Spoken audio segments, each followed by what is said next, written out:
안녕하십니까. 제 채널을 시청해 주시거나 구독해 주시는 시청자 여러분에게 먼저 감사의 말씀 드립니다. 가끔씩 생각날 때 영상을 올리곤 하는데 오늘은 조금 특별한 주제를 가지고 여러분들에게 이 영상에서 이야기를 다뤄보겠습니다. 오늘의 영상의 주제는 황혼이용이라는 주제를 가지고 나눠보겠습니다. 제가 여러분들이 보시기에 나이대는 어떻게 가늠하려는가 모르겠지만은 저는 현재 63년생입니다. 그래서 만 나이 62세가 되고요. 한국 나이로는 63세입니다. 그러니까 제 연배 때에 사람들이 이혼을 하게 되면은 보통 황혼 이혼이라고 하죠. 기본적으로 자신들이 한 인간으로서 부부로서 어느 정도 할 건 다 해놓고 이후에 자신들의 이제 진정한 삶을 위해서 헤어지는 경우가 이제 황혼 이혼에 해당된다고 하죠. 자식들을 양육을 하면서 자식들을 양육하는 과정에서 자식들에게 성장기에 어려운 기억을 주지 않기 위해서 두 부부가 삶을 유지하다가 자식들을 모두 양육한 이후에 이렇게 이혼하는 경우가 대부분 그에 해당된다고 봅니다. 물론 다른 이유로도 헤어질 수가 있지만은 이제 보통의 경우는 황혼 이혼이라 하면은 자식들 때문에 헤어지지 못하다가 다 자신들이 할 일을 해놓고 이혼하는 경우가 바로 거기에 해당됩니다. 그러면 저는 어떤 사연 때문에 이렇게 했는지는 여러분들이 대략적으로 짐작하실 거예요. 저도 최근에 황혼 이혼을 했습니다. 이제 좀 관리를 하다 보니까 얼굴이 아직도 팽팽해서 저 얼굴 가지고 무슨 황혼 이혼이라고 칭하느냐 그럴 수도 있겠지만은 관리를 잘한 탓에 이렇습니다. 그래 머리 관리도 잘했어요. 사실 진짜 머리가 아니고 모자 하나 썼다고 생각하고 지금 하고 있습니다. 그런데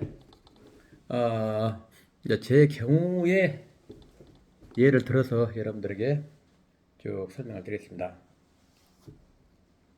저는 30대 초반에 결혼했어요. 정확히 33살 되던 해에 그 당시에는 늦은 나이였죠.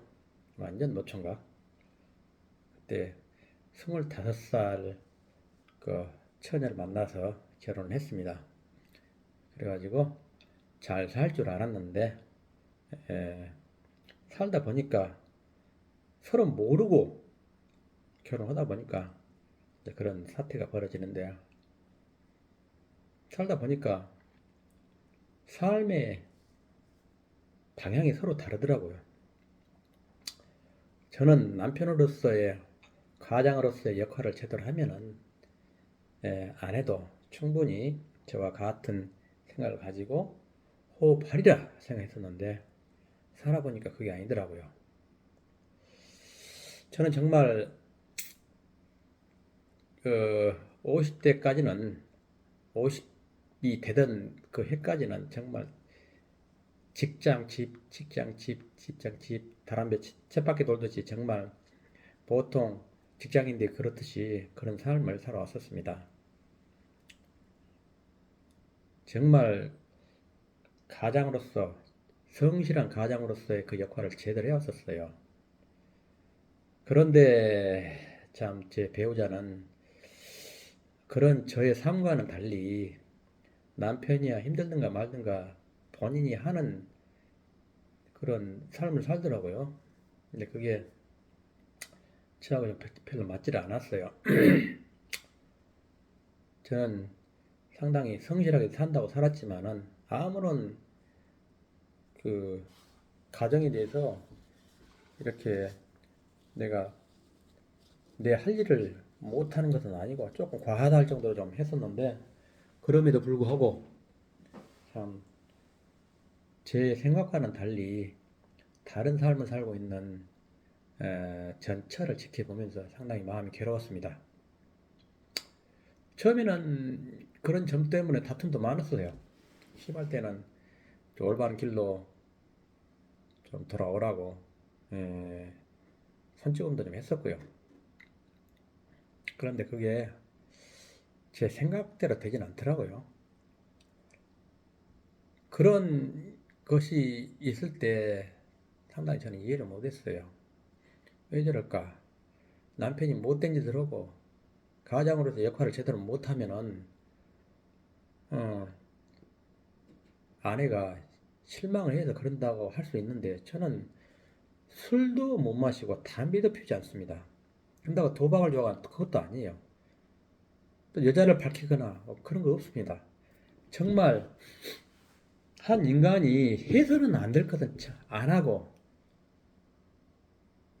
한 인간으로서 해야 할 일은 참 해야 할 건 하고, 해서는 안 될 건 안 한 정말 모범적인 그런 생활을 해왔습니다. 그렇지만은 제 생활과는 달리 그 아내는 완전 별개의 삶을 살더라고요. 그래가지고 많은 갈등이 있었는데, 그게 종교적인 문제였어요. 여러분들도 알다시피 종교로 인해서 가정이 흔들리기 시작하면은 그건 구제불능이라는 건 여러분들도 잘 아실 겁니다. 뭐 그 중에서도 종교 중에서 다른 것은 아니고, 뭐 흔히 말하는 교회, 저도 그런 사례에 해당됩니다. 그래서 뉴스로만 듣던 그런 상황이 저희 집에도 벌어지니까 참 불행하다는 생각을 많이 했었어요. 근데 내가 그것을 설득을 해서 설령 꺼낸다 하더라도 꼭 교회가 아니더라도 다른 쪽에 더 빠지겠다는 걸 느꼈어요. 그래서 종교에 빠지는 사람들은 빠지는 성향을 가진 사람들이 빠집니다. 그렇지 않은 사람들은 안 빠져요. 저는 참 과거에 교회도 제법 다녔었습니다. 하지만은 성이 되고 나서 이제 세상 이치를 알고 앞과 뒤가 이렇게 명확하게 맞아 떨어져야지 그것을 받아들이지, 그렇지 않는 경우는 이 머리에서 거부감이 일으켜요. 그렇기 때문에 교회는 저는 아무리 가서 설교를 들다 하더라도 들어오질 않더라고요. 저는 아무리 전처가 저를 교회로 이렇게 인도를 하려 그러더라도 잘 안 돼요. 잠시 갔다가 그만두곤 했었는데, 근데 그거 다니는 사람들은 환장하고 다니더라고요. 그래서 다니면서 그 사람들 성향을 보니까 아무나 그렇게 빠지는 게 아니고, 그런데 빠질 만한 사람들이 빠지더라고요. 대체적으로 보면은 사람들이 남들이 봤을 때 참 저 사람 좋다라고 하는 사람들이 빠지더라고요. 모나지 않고 무난한 사람들. 하지만 또 나쁜 말을 하자면 이 귀가 얇은 사람들, 자기 소신이 뚜렷하지 않은 사람들이 대체적으로 그런데 빠지는 경향이 있다라고 제 개인적인 생각으로 그렇게 판단이 되었습니다. 특히나 제 전처는 어, 그런 교회 상당히 좀 에, 설교가 좀 정상적인 사람들이 듣기에는 힘들겠지만은 그 사람들 생각으로는 강도가 센 그런 교회, 예, 그런 교회였었는데, 그런데 빠지는 걸 상당히 좀 좋아하는 그런 성향이라는 걸 나이가 상당히 들어서야 제가 깨닫게 됐습니다. 그런데 조금 전에도 말씀드렸다시피 그런 사람들은 그 교회에서 빼내면은 안 가느냐? 아니에요. 또 가요. 왜냐하면 성향 자체가 그렇게 생겼기 때문에 그런 데를 원하는 수밖에 없어요. 목마른 사람이 우물을 찾듯이 아무리 우물을 못 가게 한다고 해서 안 되는 거 아니에요. 뭐냐, 못 가게 할 수 있는 건 아니에요. 목이 마르니까 가는 거예요. 그 사람도 마찬가지예요. 성향적으로. 그런데 어딘가에 의지하고 싶어하는 그런 성향이 굉장히 강한 사람이에요. 그러다 보니까 거기서 꺼낸다 하더라도 또 다른, 딱 거기는 아니지만은 그와 유사한 케이스를 가지고 빠지게 될 수밖에 없는 그런 성향이라는 걸 제가 깨닫게 됐어요. 그걸 알고 되면서부터 제가 이제 더 이상은 어떤 사람의 인생을 방해를 해서는 안 되겠구나.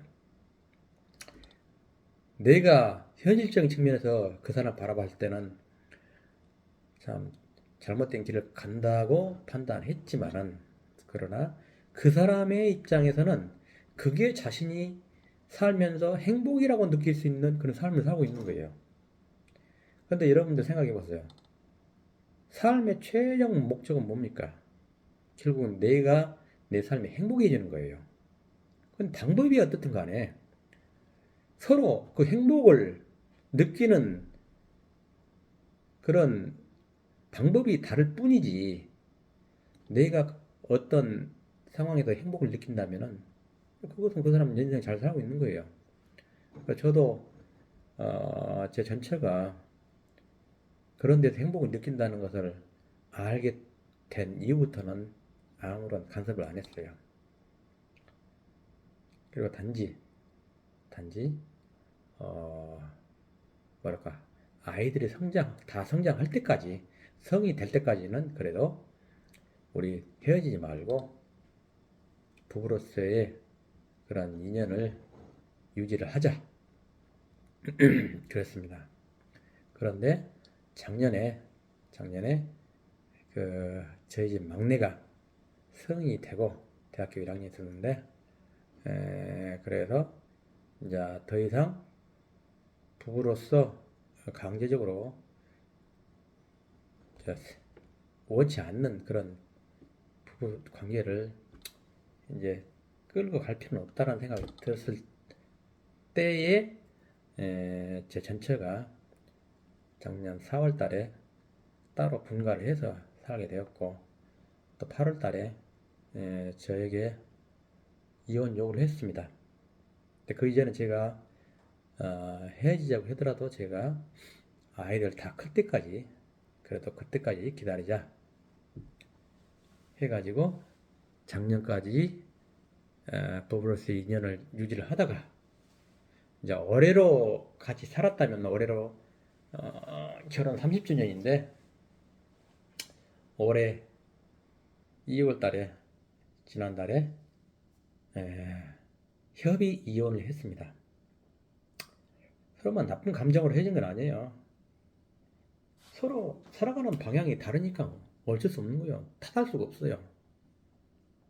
그 사람도 나름대로 자신이 옳다고 하는 삶을 살고 있고, 저는 저대로 옳은 생각을 가지고 살고 있고, 그렇기 때문에 서로 사는 방향이 다르다 보니까 같이 살면 자꾸 힘든 일이 발생하니까, 이제 아이들도 다 컸으니까 저도 이제 이쯤에서는 헤어져도 되겠다는 생각이 들어서 그 이혼 요구를 할 때, 그래 아이들도 다 컸으니까 그리 하세, 그래가지고 어, 전처가 요구하는 돈 어, 대출 받아서 그 지불해 주고, 그래가지고 정상적인 절차를 거쳐서 지난달에 협의 이혼을 했습니다. 저는 좀 협의 이혼을 하게 되면은 그래도 좀 뭐가 좀 어떤 어려운 절차가 있지 않을까 싶었는데 아주 단순하더라고요. 가정법원에 있는 협의 이혼 법정에 들어가니까 이제 판사님이 한 분 계시고 또 안내하는 그 법원 그 직원이 이제 부르는 순서에 따라 했는데, 정확히 말하면 네 문장 정도 하더라고요. 첫째, 여기 오신 분이 본인 맞습니까? 그리고 이혼 신청한 게 맞습니까? 그리고 앞으로 앞으로도 이 이혼하고자 하는 그 마음은 변함이 없습니까? 근데 그대로 네네네 대답했죠. 그러면은 이걸로써 두 분의 이혼 확인서를 발행하겠습니다. 라고 하면서 그 협의 이혼 확인증 같은 걸 이렇게 갑자기 나눠주더라고요. 그래가지고 간단하게, 의외로 간단하게 그렇게 해결했습니다. 또 그럴 수밖에 없는 것이 두 부부 사이에 미성년자가 있으면은 그 양육권에 대해서 이런 다툼이 있을 수 있는데 저희들은 뭐 막내까지 전부 다 성이 되어버렸기 때문에 양육권조차도 남아있지 않은 상황이기 때문에 막 가볍게 끝났어요. 그래서 그날 당일날 구청에 가서 두 사람이서 다 참석해가지고 이혼 신고를 했죠. 그래가지고 한 이틀 정도 되니까 어, 민원 서류를 떼니까 거기에 나와 있더라고요. 몇 월 며칠 날 협의 이혼을 해서 이혼이 이루어졌다는 거, 그런 내용이 이제 되더만요. 그래서 제가 지난날에 협의 이혼을 했습니다. 그래서 여러분들이 저와 비슷한 상황에 처해 있는 분들이 계실 거예요. 맞지 않는데 억지로 맞추려고 싸우고 하면서 그럴 필요 없습니다. 안 되면 헤어지는 게 답이에요. 서로가 서로에게 인생에 원한을 갖지 않고 서로의 인생을 살아가는 게 답이에요.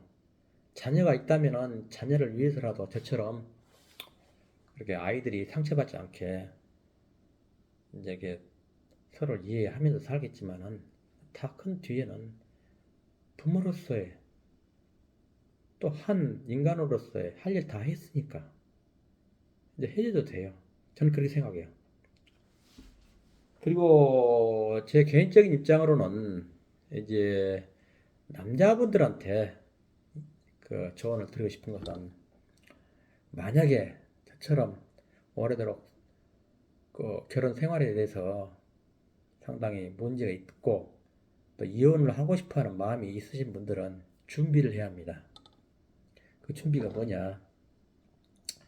물론 경제적인 부분도 당연히 기본적으로 깔고 가고, 두 번째는 스스로 의식주를 해결할 수 있는 능력을 키워야 해요.